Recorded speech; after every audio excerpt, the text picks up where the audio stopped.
Hi, welcome back to my channel. This is Megha. So basically आज की जो story है ना, मैं सेकंड टाइम शूट कर रही हूँ यार। पता नहीं क्यों, क्या हो रहा है आजकल। मैं जितने भी ऐसे पैरानॉर्मल स्टोरीज शूट कर रही हूँ ना, वो फर्स्ट टाइम में अच्छे से हो ही नहीं पा रहा है। तो मैं सेकंड टाइम शूट कर रही हूँ ये स्टोरी। और ये स्टोरी बहुत भयानक है। नॉर्मल जितने भी मैंने हॉरर स्टोरी सुनाया है उससे तो बहुत ज़्यादा अलग और डिफरेंट स्टोरी है। और आई डोंट नो व्हाई मैं हॉरर स्टोरी सुनाती हूँ, मुझे बहुत डर लगता है। मैं मतलब उठ भी नहीं पाती हूँ, मतलब गॉड। सो मैं अकेले रहती हूँ और मुझे बहुत मुश्किल होती है कि मतलब फिर मुझे डर लगने लग जाता है कि मैं इस रूम से उस रूम कैसे जाऊँ। और this is very horrifying story. मैं जब सुनी थी तो मुझे ऐसा लगा कि शायद ये चीज़ें नहीं होती तो ज़्यादा बेटर होता उसकी लाइफ में, और वो शायद अच्छी लाइफ जी रही होती। सो ये स्टोरी श्रेया की है। Shreya is from UP, Lucknow. और श्रेया की लाइफ में बहुत ही ज़्यादा उल्टी सीधी चीज़ें हुई है, और जिससे कि वो बहुत ज़्यादा हॉरिफाइंग हो चुकी है, बहुत टेंस रहती है, उसकी लाइफ बहुत खराब हो चुकी है उस चीज़ से। सो श्रेया की जो मम्मी है ना, श्रेया को एक टाइम पे पहचानने से मना कर दी थी। श्रेया को बोलती थी तुम यहाँ से चली जाओ, मैं तुमको नहीं जानती हूँ, तुम कौन हो।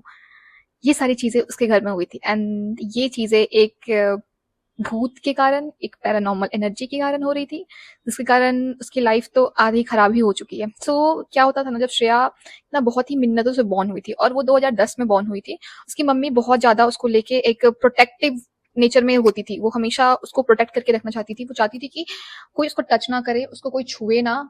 बहुत डरी डरी रहती थी अपने बच्चों को देख के, क्योंकि बहुत मिन्नतों से हुई थी वो लड़की। उसके फादर को भी वो टच करने नहीं देती थी।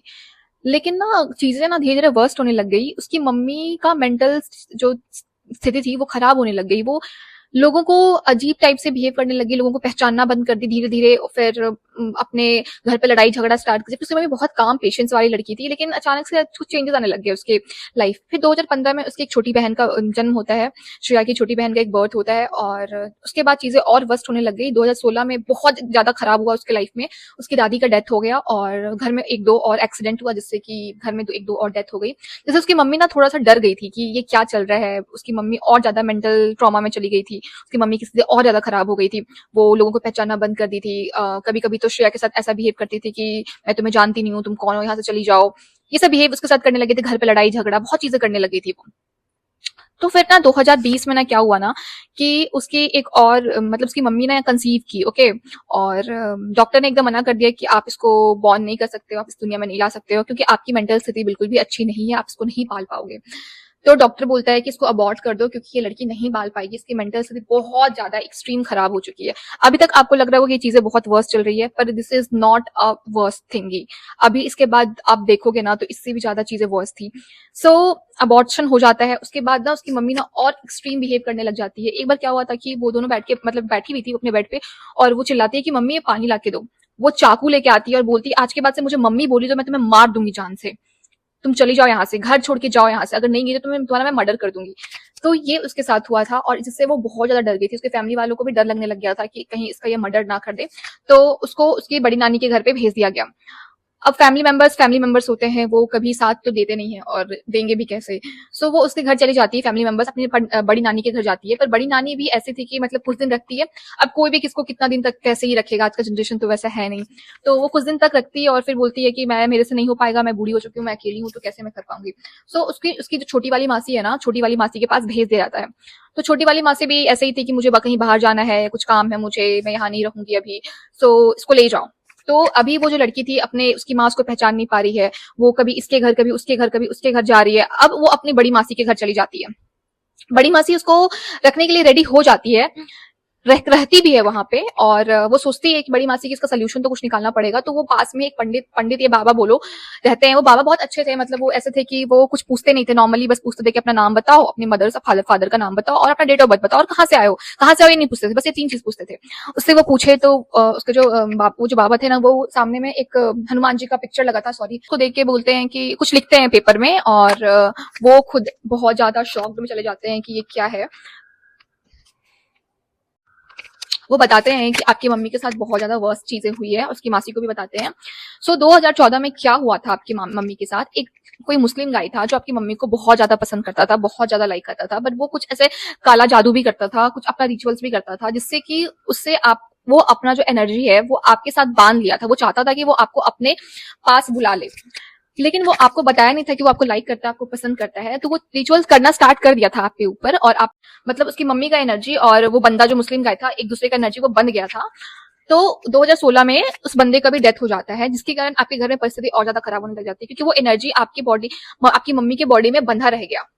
अब वो चीजें और ज्यादा एक्सट्रीम हो गई, वो पावरफुल हो गई और आपकी मम्मी की बॉडी पे हावी हो गई। वो बहुत ज्यादा हावी है आपकी बॉडी पे, और वो नॉर्मल इंसान नहीं है, वो एक कोई जिन है।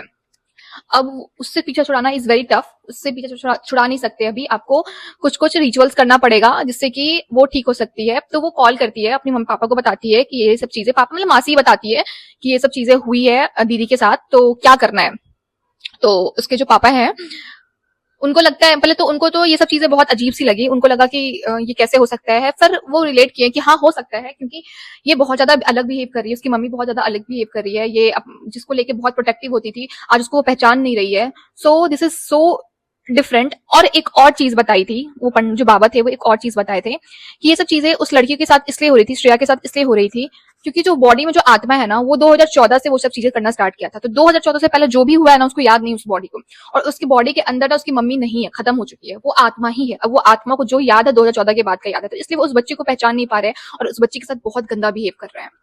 ये पंडित जी ने बताया था। तो उसके पापा ना थोड़ा सा सोचे कि एक बार ना रीचेक कर लेते हैं, क्योंकि हो सकता है कि ये सब सच भी हो सकता है और झूठ भी हो सकता है। तो वो एक पास में, उसके घर के पास में सेम रिचुअल और सेम चीज करने वाले एक पंडित जी थे, तो उनसे जाके पूछे, तो वो पंडित जी एकदम डिट्टो बताए, हर चीज एकदम सेम सेम चीज। तो उनको यकीन हो गया। फिर उसकी मम्मी के ऊपर चीजें की गई, थोड़ा बहुत एक्टिविटी किया गया, लेकिन वो इतना स्ट्रॉन्ग पावर था ना, और उस बॉडी का डेथ हो गया था, उसको निकालना बहुत मुश्किल था, उसका पार्ट रह ही गया था उनकी मम्मी के बॉडी में। तो उसकी मम्मी पता है कैसा बिहेव करती थी, पहले एकदम ही अचानक से बिहेव करी कि हाँ बेटी ये वो ये सब बिहेव करी, अचानक से बोलेगी कि मैं तुम्हारा मर्डर कर दूंगी, तुम यहाँ से चली जाओ। ये सब चीजें वो करने लगी थी, और अभी भी उसके घर में ये सब चीजें होती। सोचो कि एक एक घर में आप रह रहे हो और सोच रहे हो कि इसके ऊपर कुछ है। अब वो मेंटल स्थिति है, क्या है, डॉक्टर को दिखाया गया, डॉक्टर भी बोल रहे हैं कि कुछ नहीं है, सब ठीक है, सब ओके, पता नहीं कैसे बिहेव कर रही है, क्यों बिहेव कर रही है, कुछ नहीं मालूम है। आप सोचो कि घर में आप रह रहे हो और ये सब चीजें हो रही है, आपके दिमाग में कितना असर पड़ेगा। वो 10 साल की बच्ची अब तो 16-17 साल की हो गई होगी, कितना खराब चीज है ये। मतलब उस घर में वो कितनी मेंटली अफेक्ट हो रही होगी।